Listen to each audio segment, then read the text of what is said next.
petite séance de kanji aujourd'hui. On repart du numéro 397 et on va passer les 400. On va passer les 400. Yonhyaku. Yes, bravo. Célébrez vos petites victoires, les amis. Voilà. Donc la dernière fois, on avait vu le composant et kanji, tomaru, shi, pour s'arrêter.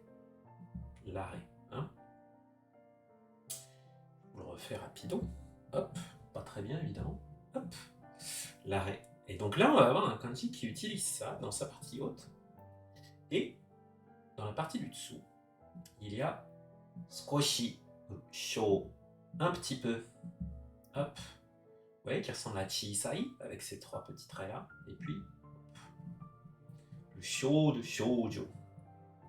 Ça donne ce kanji là. C'est un kanji très courant.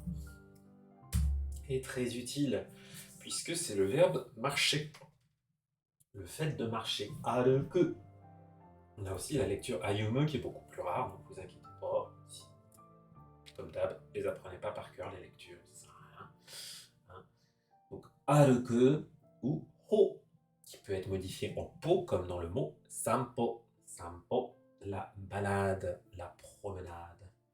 Hein, c'est la chanson de Totoro qui s'appelle Sampo, la chanson d'ouverture de film. Hein. Aruko, aruko, watashi wa genki. Ça s'écrit avec ce kanji. Aruko, arukimashou, marcher. Donc, s'arrêter et en dessous, un petit peu. Il y a d'autres mots intéressants. Oko, ouais, yuro, avec asobu, le fait de jouer. Voilà, donc un très bon kanji à connaître avec deux petits composants bien sympas. Et comme histoire, qu'est-ce qu'on peut se créer? Alors je crois que celui-là, je ne sais plus si j'avais une histoire en tête pour moi. Petite histoire mnémotechnique. Peut-être tout simplement le fait que quand on marche, hein, on a besoin de s'arrêter un petit peu. Ça peut marcher. Ça peut marcher éventuellement. Je ne sais pas si on a... Voilà. Quand vous promenez votre animal de compagnie, vous devez vous arrêter un certain nombre de fois.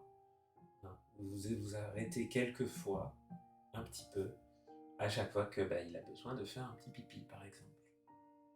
Donc quelque chose qui vous parle avec l'idée de s'arrêter un petit peu. Et rattachez ça au fait de marcher. Et vous allez être tranquille ou bilou avec ce petit kanji. Alors le suivant, il est un petit peu plus coton. Visuellement, il n'est pas compliqué, c'est celui qu'on vient de voir, mais accompagné de la clé Sanzui, la clé de l'eau. Les trois traits sur la gauche. Et sur la droite, on s'arrête un petit peu.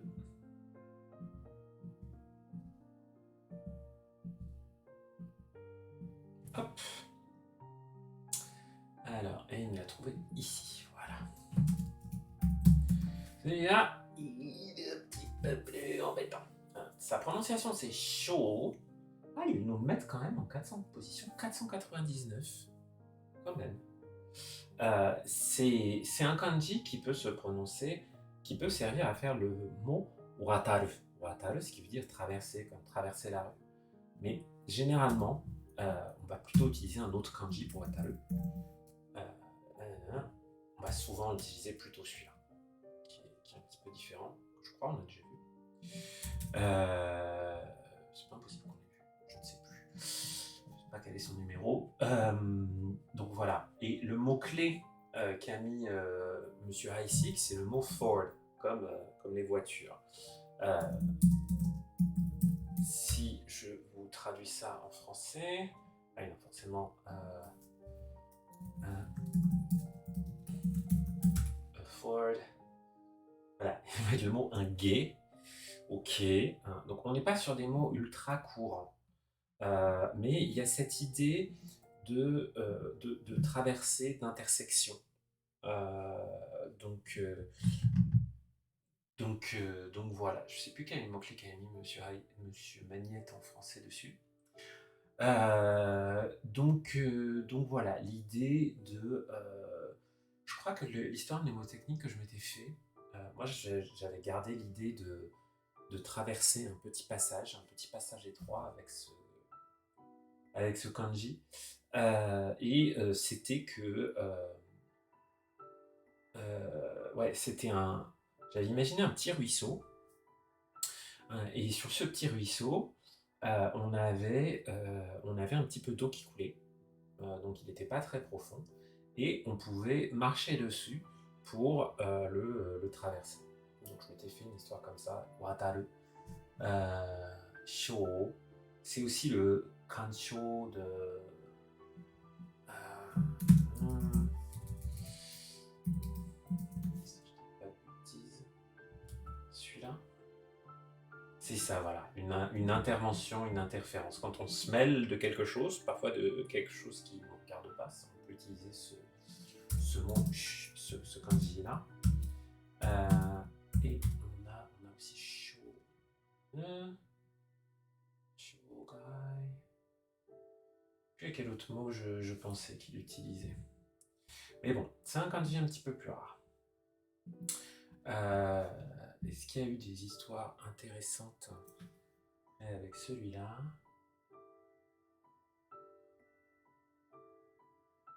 Voilà, c'est le terme ford. Je sais pas comment c'est, un gué, enfin bref, un endroit où vous pouvez traverser.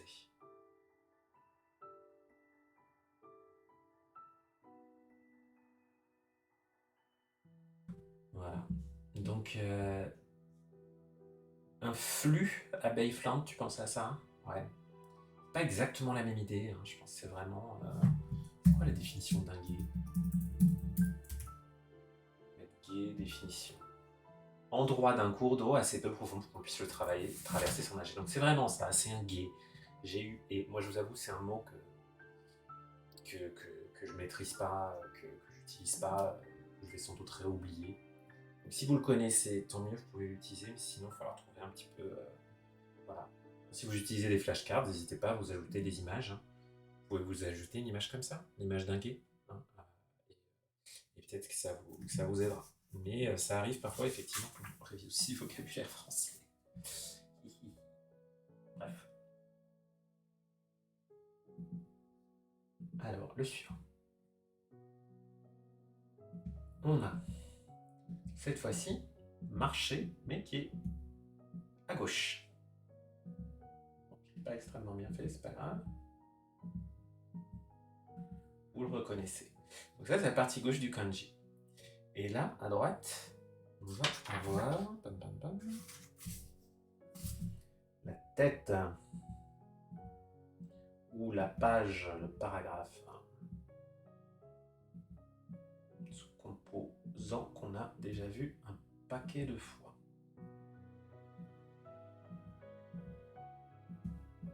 Voilà. Et là, il me l'a bien reconnu. Donc ça, c'est cool. Là, sauf qu'il a frisé. Allez, je vous le refais. Ok. Oh non, il n'a pas frisé en plus. Non, ça va. Donc, ce petit kanji là. De façon répétée, shikirini ou hin. On est sur du N1, on est sur du. Voilà. Hein, comme dans hinpan, teki. Hein, de façon régulière, de façon répétée régulièrement. Fréquent, de façon fréquente. Shikirini. Donc vous voyez, c'est pas le plus courant de la Terre. Et celui-là, je m'étais fait une histoire pas trop mal pour m'en souvenir. Jack. Pour imaginer quelque chose qui faisait de façon répétée, bah, je me suis dit, là, on n'arrête pas de répéter les mêmes erreurs, on fait tout le temps sans arrêt les mêmes erreurs, et on se marche sur la tête, ou on marche sur la tête. Vous voyez cette expression qui dit que on agit en dépit du bon sens, se marcher sur la tête, ou marcher sur la tête. Eh bien, j'ai pensé à cette expression-là, puisque là c'est marcher, là c'est la tête, et je dis, bah, quand on marche sur la tête, ça veut dire qu'on répète sans arrêt les mêmes erreurs. Voilà, j'ai un tout petit peu changé le sens de l'expression en français, mais ça m'a parlé. Oh là, les autres, ils se sont fait des histoires.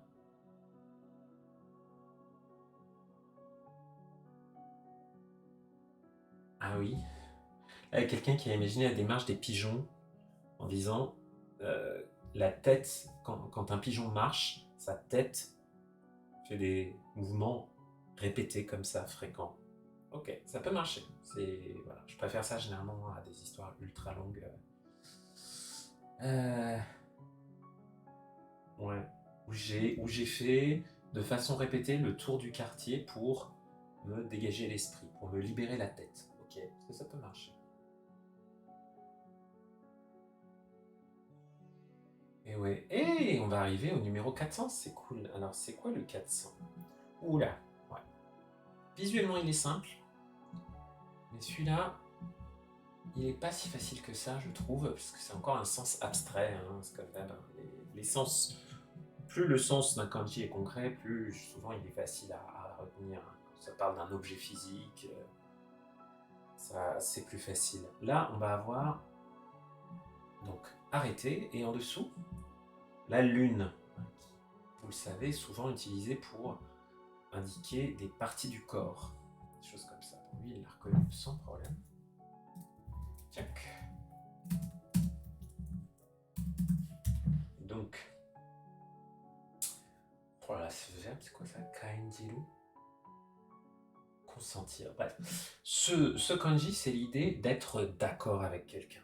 D'être d'accord, de consentir. Hein, on a le terme, est-ce qu'il va être là? Kote, voilà. Hein, l'affirmative. Affirmer quelque chose, répondre oui. Kote, ce.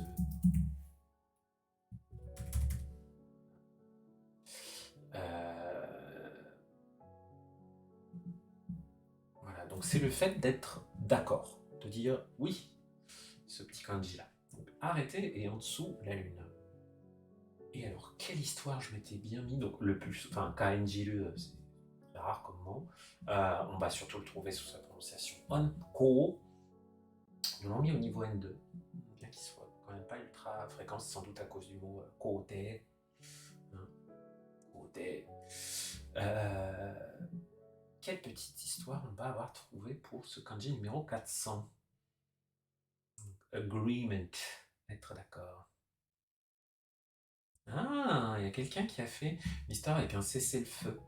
Voilà, les accords de paix, donc l'accord, on peut le mettre le terme accord par exemple. Euh, Être pleinement comme la lune, Isabelle Anne-Lucie, qu'est-ce que tu veux me dire avec ça? Alors, the peace agreement put a stop to the fighting for a month. Donc, quand les accords de cessez-le-feu ont été signés, ça a arrêté pendant un mois la guerre. J'aime bien celui-là. Régulièrement, je l'oublie celui-là, ce kanji. Ce ko, là, kote, celui-là. Ah, un accord pour arrêter de commercialiser de la viande pour les végétariens dans cette histoire-là. Parce que, effectivement, hein, ça veut dire la chair, les parties du corps, tout ça, tout ça.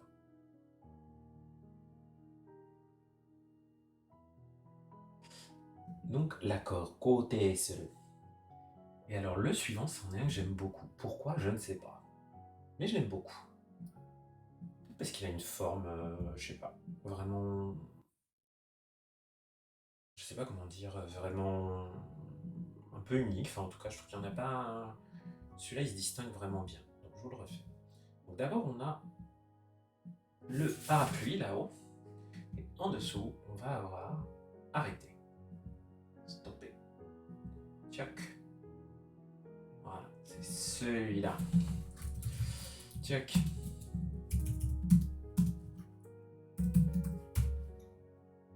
Donc, ah, il a planté pendant que je le faisais. Je vais le réactiver et je vais le refaire. Donc, allez. Le suivant, le parapluie. Et en dessous du parapluie, arrêter. Hop.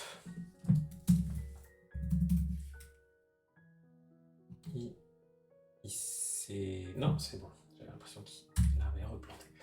Alors, ça veut dire entreprendre. Undertake. Donc, entreprendre, se lancer dans un projet démarrer un nouveau projet, une entreprise, quelque chose comme ça. Donc c'est le verbe koadateru. Vous voyez, hein, pour ceux qui se posent encore des questions sur c'est quoi la différence entre les kun et les on, comment on les distingue. Voilà, hein, la prononciation on, généralement c'est bref, concis, des sons très génériques. Là où koadateru, je pense pas qu'il y ait d'autres kanji qui puissent s'écrire, voilà, d'autres façons d'écrire koadateru qu'avec ce kanji-là. Donc c'est plus long, c'est plus spécifique, plus unique. On a aussi le verbe takurame, mais takurame, il y a aussi un autre kanji, non? Ah non, c'est vraiment celui-là aussi. J'avais oublié. Mais c'est juste que, ouais, généralement celui-là, on va pas s'embêter à utiliser les kanji pour l'écrire, ce verbe. Takurame, on pourrait dire fomenter, élaborer un plan, souvent un petit peu un stratagème, quoi, hein, quelque chose d'un petit peu compliqué, d'un petit peu sournois. Takurame. Là, kuadateru, c'est beaucoup plus. C'est beaucoup plus, je dirais, neutre. Hein. Kuadateru, ça veut juste dire entreprendre, faire un projet, lancer une entreprise, ce genre de choses. Et on le trouve avec qui, ils ne l'ont même pas mis, mais kigyo, hein, kigyo, ça c'est un mot assez courant qui veut dire une affaire, une société, une entreprise. Kigyo, kigyoka, un entrepreneur, quelqu'un qui a une entreprise. Donc l'entreprise, c'est ça, entreprendre, mais vraiment pas juste dans le sens kaisha, mais dans le sens, entre guillemets, noble de l'entreprise, voilà quoi. Et Kokurune-san, genki desu ka? Alors, donc, quelle petite histoire on peut s'imaginer sous ce parapluie où on a arrêté quelque chose? Moi, je vous avoue, je m'en souviens pas trop, parce que je vous dis, celui-là, c'est vraiment un kanji que j'aime bien, que j'ai pas eu trop de mal à retenir. Mais qu'est-ce qu'on pourrait se faire comme histoire? Oh, Mary Poppins, ouais, j'adore. Oh, elle est descendue avec son parapluie. Vous savez, Mary Poppins, elle a un parapluie et elle vole. Si vous n'avez pas vu Mary Poppins, regardez Mary Poppins, c'est absolument fantastique. Et elle vole avec son parapluie et elle entreprend d'arrêter la mauvaise éducation des enfants, d'arrêter, voilà, parce que dans Mary Poppins, elle arrive pour s'occuper des enfants dans une famille où les parents sont un petit peu débordés. Donc ouais, si vous arrivez à penser à quelqu'un qui entreprend quelque chose avec un parapluie, peut-être Rihanna, tu vois, je sais pas. Ben voilà, on va faire une histoire avec Rihanna, ok? Parce que Rihanna, elle est bien gentille, elle a beaucoup de succès, mais ça fait longtemps qu'elle fait pas assez de musique. Donc on pourrait dire après Umbrella, elle a arrêté sa carrière musicale pour devenir entrepreneuse et fonder toutes les sociétés de maquillage et tout qu'elle a fait. Donc, si vous aimez bien Rihanna, ça peut marcher ça. Si vous aimez pas Rihanna, ça peut aussi marcher. Faut juste savoir qui elle est. Voilà. Et qu'elle a beaucoup de succès. Alors. Check. Le suivant. Il commence comme ça. Ok? Ça, monsieur Heissig avait mis le sens de la falaise sur ce composant. En dessous de la falaise, on a un petit bosquet, un bois, c'est-à-dire 2 arbres.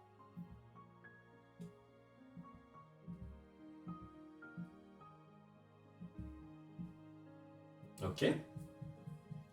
Et en dessous de ces arbres, on s'arrête. Hop. Alors, est-ce qu'il me l'a trouvé? Yes, il me l'a trouvé ici. Tchouk.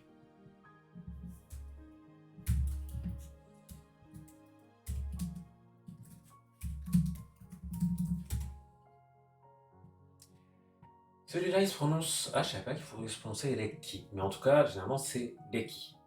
Et alors, le mot-clé, il est un peu compliqué, c'est curriculum. C'est-à-dire votre historique, votre parcours personnel, votre CV.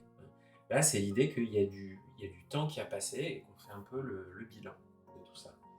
Reki, comme par exemple Gakureki.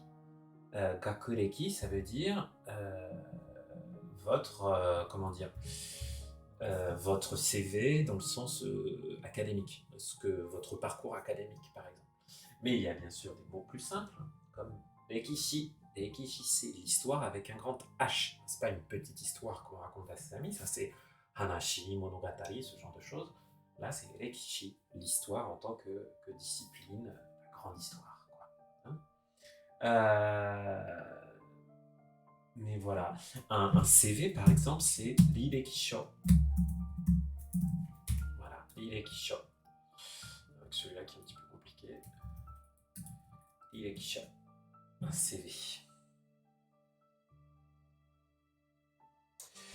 Quelle petite histoire on peut se trouver?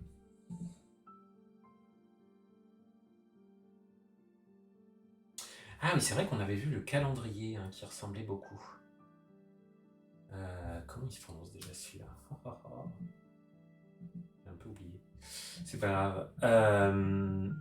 Donc, un CV, c'est comme un calendrier. Il a repris l'idée que ça ressemblait au kanji calendrier, qui s'arrête, donc l'arrêt, s'arrêter, sur les événements les plus importants de votre vie.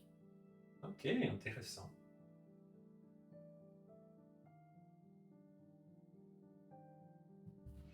Moi, je trouve ça pas mal. Je trouve elle marche bien cette histoire. Alors,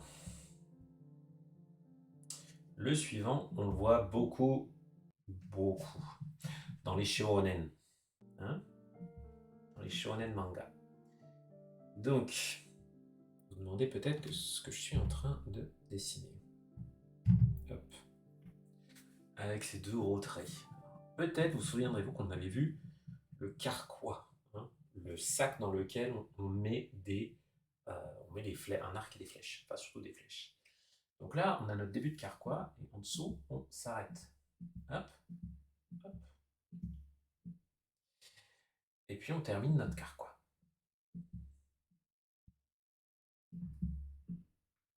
Voilà. Et là, il me l'a bien reconnu. Ah, j'ai pas trop mal fait. Hein. Pas trop mal fait. Ça, c'est le buff de Bushi. Bushi, c'est-à-dire le guerrier, le samouraï.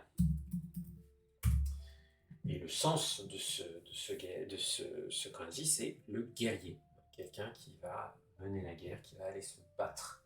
Comme les fameux Bushi. On dit plus Bushi que samouraï quand on en parle. Musha comme Kagemusha. Il faut quand même qu'il nous ait pas mis là. Ah, aussi Buki, hein, une arme. Donc voilà, c'est pour ça que je vous en parlais dans les mangas shonen. C'est un kanji qu'on voit assez souvent. Parce qu'il y a cette idée de se battre, cette idée de guerroyer. Donc Bushi, Buki. Niveau N2, effectivement, il est assez courant. Et voilà, donc il y a notre carquois de flèche et on arrête. Okay. Bah, je pense qu'on peut se faire des histoires assez simples avec ça. Hein. Vous pouvez imaginer qu'il y a une grande bataille avec des samouraïs, des guerriers, et que leur avancée a été arrêtée net, l'avancée des guerriers a été stoppée net par un barrage de flèches tiré depuis le carquois des guerriers ennemis. Donc là, je pense qu'on peut se faire une histoire assez simple avec ça. Ah oui, il y a quelqu'un qui dit une flèche, ouais, pour pas s'emmerder avec le carquois, il a mis le trait pour 1, et puis après ça c'est la flèche. Une flèche peut arrêter, voilà, une flèche en plein cœur, ça va arrêter la progression de votre du guerrier ennemi. Ouais, ça marche très bien, je trouve. N'hésitez pas si vous avez d'autres histoires à partager dans le chat ou en commentaire. Alors le suivant, un petit peu plus hardcore. C'est exactement celui qu'on vient de voir, mais avec une clé en plus sur la gauche. La clé qu'on va avoir, c'est le coquillage. Ouais. Hein, qui souvent sert à indiquer des sujets liés à l'argent. Voilà. Et ensuite, je vais avoir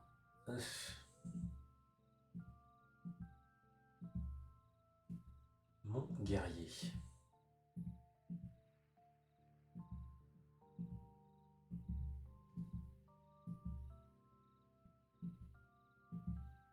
Voilà. Et il me l'a bien reconnu. Pas trop mal fait pour une fois. Donc, celui-là en plus, le mot-clé en anglais, il est un peu relou. Puisque c'est lever. Ouh, qu'est-ce que c'est que ce lever? Qu'est-ce que c'est que ce bœuf? C'est l'idée de prélever quelque chose, comme notamment prélever un impôt. Ok. Donc, pas étonnant que ce soit pas un kanji qu'on voit super souvent. C'est quand même un Joyo kanji. Mais je vous avoue, est-ce que ouais, Kofu, le tribut, le paiement des taxes, je sais même pas vraiment quel mot de vocabulaire je connais avec ce.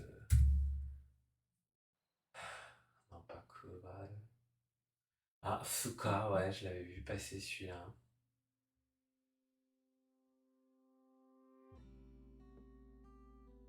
Ouais. Voyez, c'est pas le mot le plus court, hein. Si je vous monte un peu de vocabulaire avec, ça va pas tant que ça nous aider. Je pensais au mot fuka, la position. Mais bon. Donc, bon, celui-là, c'est plutôt du genre qu'on va oublier et recroiser pas très souvent. Mais bon, grave. Si on l'oublie, on réapprend, c'est facile. Hein. Donc, cette idée de prélèvement.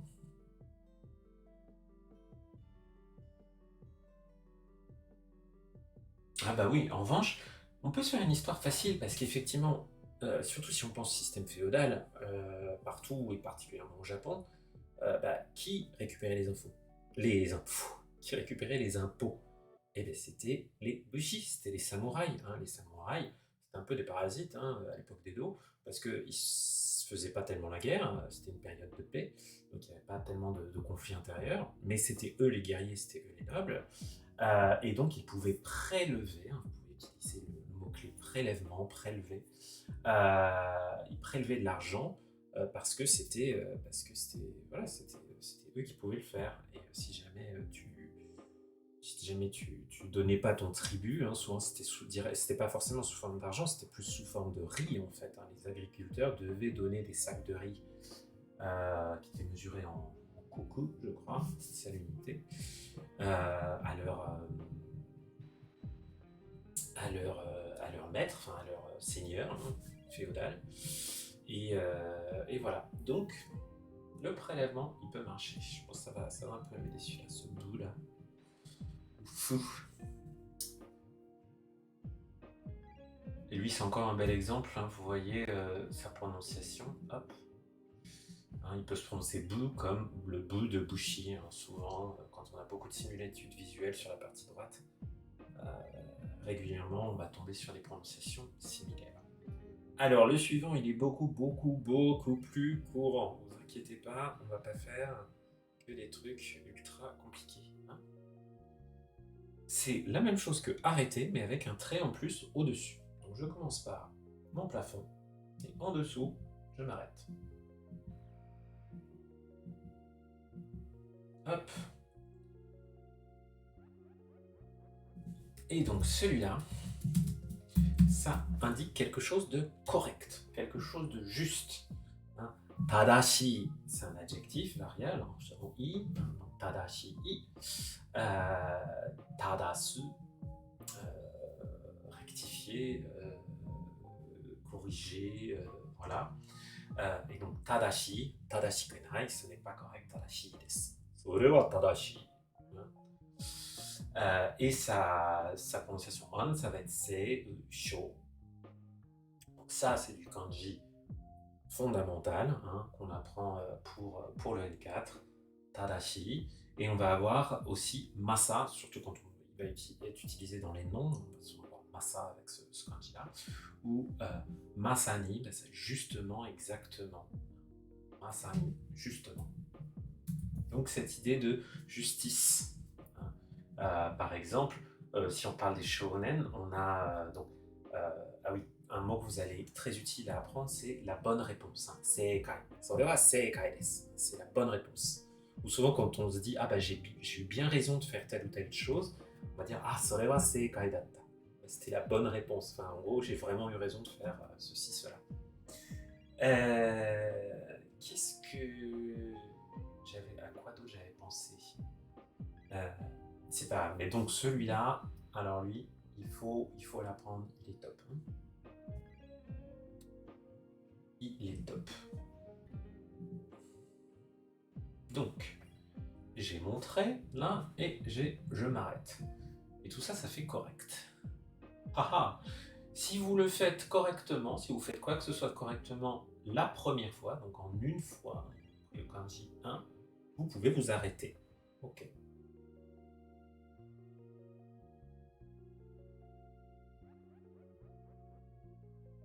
Voilà, la façon correcte. Ouais, non, j'aime pas celui-là.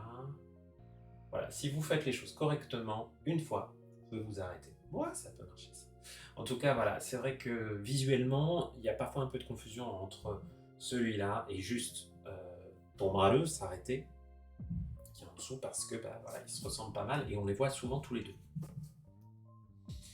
Donc, trouvez des façons de les distinguer dans votre tête à vous.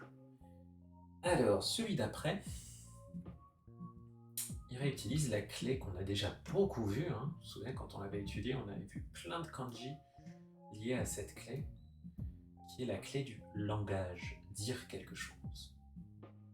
Les mots, hein.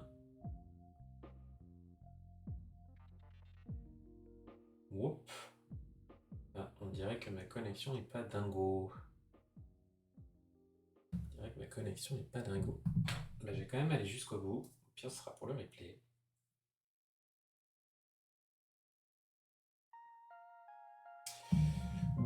Wep. C'est un petit peu bizarre tout ça.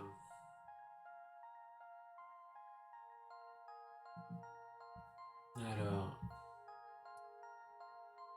est-ce que ça va les zouzous là? Parce que là en ce moment il me dit que ma connexion réseau elle est pas topissime. Vous allez peut-être pouvoir me dire. Je vais faire une petite pause de quelques minutes là pour être sûr que tout le monde peut bien se connecter.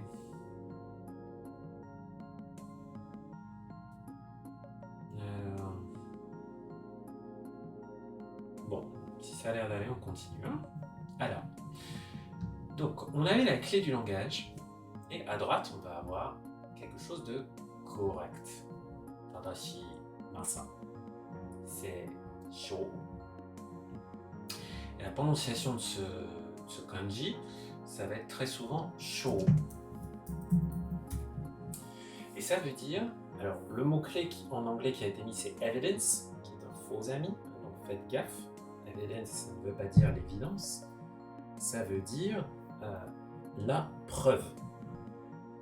Proof, donc retenez plutôt le mot proof, la preuve. Akashi, これは戦士の証だ。Akashi, c'est voilà, c'est la preuve, le signe distinctif. C'est le signe qui prouve que ceci, cela. Et sa prononciation on, ça va être sho. Donc c'est un. Oh, ils nous le mettent en N1. Bon, j'aurais mis facilement en N2, puisque on a notamment le mot shoko, si je dis pas de bêtises, hein, qui veut dire la preuve, le fondement. Non, voilà. Donc ça, c'est un bon kanji à connaître. Et en plus, je trouve qu'il n'est pas, particulièrement dur à se faire des histoires mnémotechniques, puisque avec cette idée de preuve, vous pouvez avoir l'idée d'un témoignage. Il y a quelqu'un qui a dit la vérité, qui a dit des choses correctes, et quand on dit des choses correctes au tribunal, ça peut être utilisé comme preuve lors d'un procès. Voilà. D'ailleurs, un témoignage, c'est quoi Shogun. Ouais, Shogun. Un témoignage.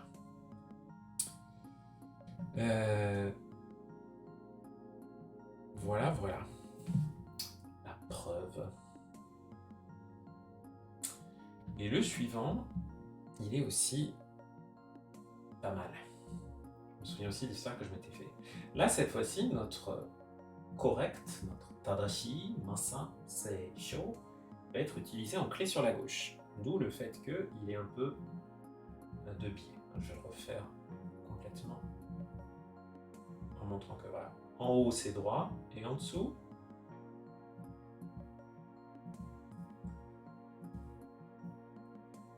c'est deux biais. Et sur la partie droite, on va avoir le fameux Taskmaster. Je ne sais pas si vous vous souvenez de ce gars, hein, mais c'était un bonhomme pas très recommandable. On avait croisé le contremaître, hein, celui qui est un peu... il y a vraiment l'idée que c'est quelqu'un qui dit aux autres de bosser et qui lui fout pas grand-chose. Moi, c'est comme ça que je retiens ce personnage-là, ce Taskmaster.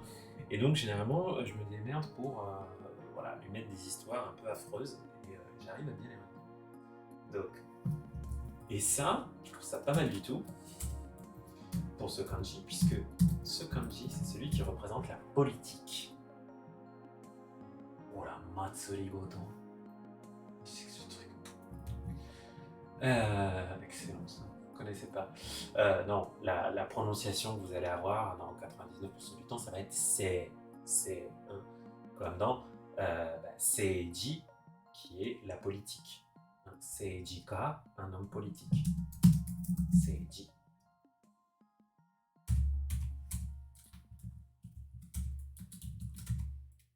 Check, check. On a aussi Seisaku. La politique, ça c'est plus dans le sens mener une politique d'austérité, blablabla. Là où Seiji, c'est le monde de la politique. Alors, on pourrait dire quelque chose comme ça. Seiji Ka, un politicien, un homme ou une femme d'État. Voilà, la politique. Et donc l'histoire que je m'étais faite, moi, avec celui-là, c'était tout simple. C'était que, en fait, le Taskmaster, qui est un sale type, il allait faire de la politique, et pour ça, il disait plein de choses qui avaient l'air correctes, mais en fait, c'était un salopard. Donc ça serait bien qu'on ait des contremaîtres un peu plus honnêtes, un peu plus justes, qui fassent de la politique plutôt que des salopards comme ce personnage-là. Je regarde juste où on en est. 6, 12. Écoutez, moi je vous propose qu'on s'arrête là pour aujourd'hui. Donc on est quand même au 407. Pas mal du tout. Bravo à vous si vous avez suivi ça depuis le début ou si vous avez rattrapé ça avec les replays. Et puis sinon, on se retrouve de toute façon pour le prochain live kanji. Bye bye.